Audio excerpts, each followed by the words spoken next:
1, takže to je 6. účastník rozeskakování a kolbiště otevřeno Romanu Šafratovi, Latko, Lábe, P, samozřejmě prvá květa, Louňový klec.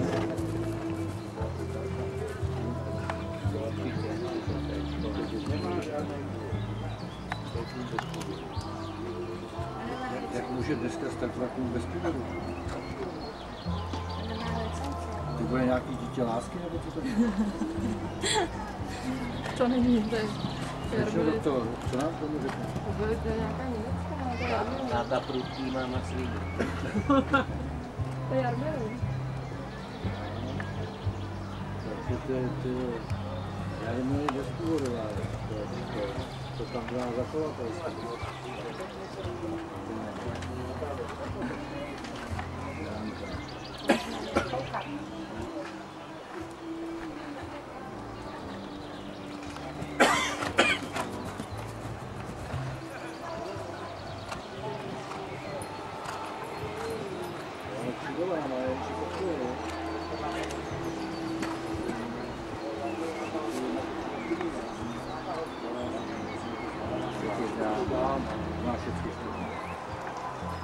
Roman poznal, že to není vyvání. 67,86. Pro posledního účastníka rozeskakování ke skoku na Lukáše, to je pro Romana Šafratu, to je Lakarode, P, květa, Louňový klec.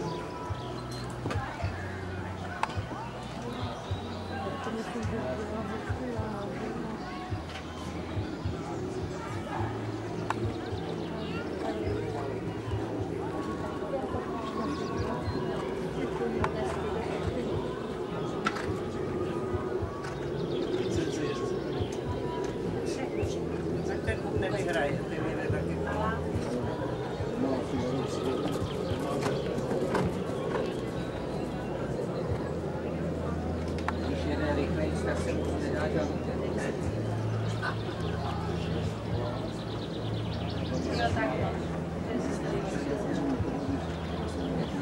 Ale těch 38 nedohodí nikdo.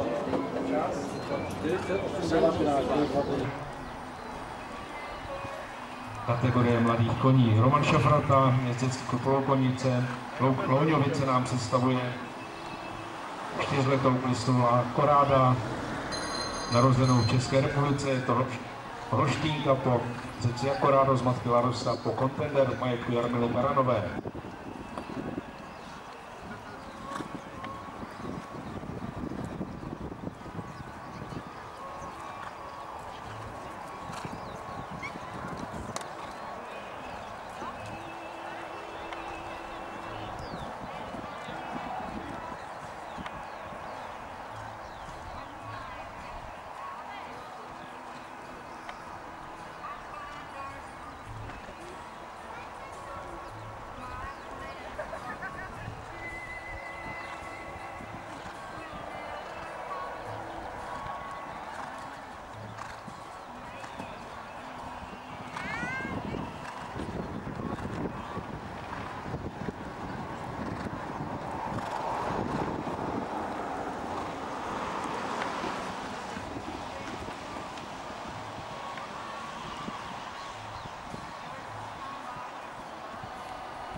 Takže Roman Šafrata pokračuje i v druhé fázi.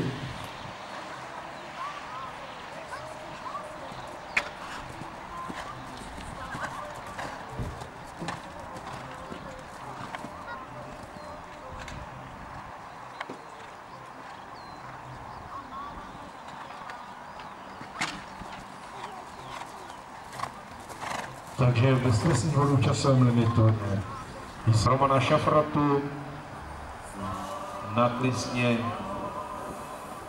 a Koráda, holštínská klisna majetku Jarmily Beranové. Viděli jsme ji také v předchozí soutěži. Připraví se Horáčková, Plivulová, Slavíková, doktor Moravcová, Stehnová, Váňová a Petru.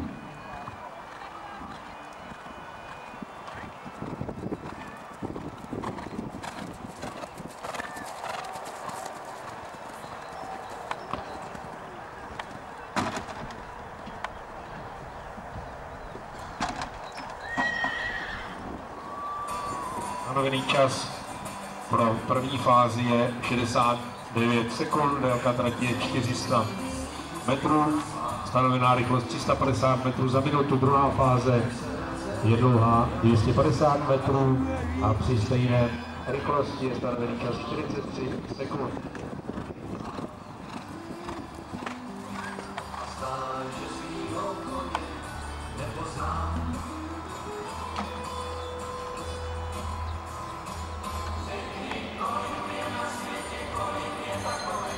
Takže bohužel jedna chyba v první fázi znamená ukončení.